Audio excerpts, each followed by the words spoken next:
দেখুন, আমাদের যখন বিপি নূরের উপর একটা হামলা করা হয়েছে, আমরা মনে করছি যে একটা নির্বাচন প্রক্রিয়া সামনে আছে। এই নির্বাচন প্রক্রিয়াকে বানচাল করার জন্য বিভিন্ন ষড়যন্ত্র শুরু হয়েছে এবং এটিও আমার মনে হয় যে অমূলক কিছু নয়। এই জন্য এখানে ইনভেস্টিগেশনের প্রয়োজন আছে।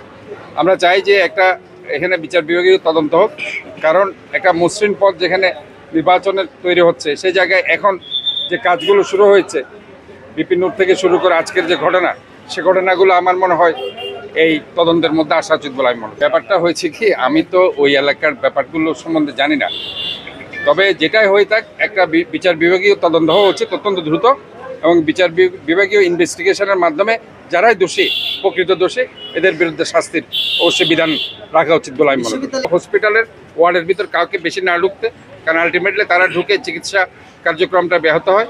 সো দ্যাট সবাই দরকার হলে বাইরে থাকুক, আর হসপিটালে যারা ডক্টর আছে তারা এই চিকিৎসাগুলো নিচ্ছে এবং সর্বোপরি এখানে আমাদের হসপিটাল কর্তৃপক্ষ তারা আছে। আর আমি মেয়র হিসাবে যদ্দূর পারি আমি খোঁজখবর নিচ্ছি এবং আমার পক্ষ থেকে যেটা করার ইনশাল্লাহ আমি সেটা করবো বলে আমি আশ্বাস দিই। এবং এখানে হসপিটালের পরিচালক, উপপরিচালক সহ এখানে আমাদের ডক্টরসরা যারা আছে, প্রাইভেট ডক্টররা সবাই এখানে আছেন এবং আমি মনে করি যে ইনশাল্লাহ সর্বাত্মকভাবে চট্টগ্রাম মেডিকেল কলেজের চিকিৎসকরা ভালো চিকিৎসা দিচ্ছেন এবং এখানে বিনামূল্যে সব চিকিৎসা দেওয়া হচ্ছে, ওষুধ থেকে শুরু করে।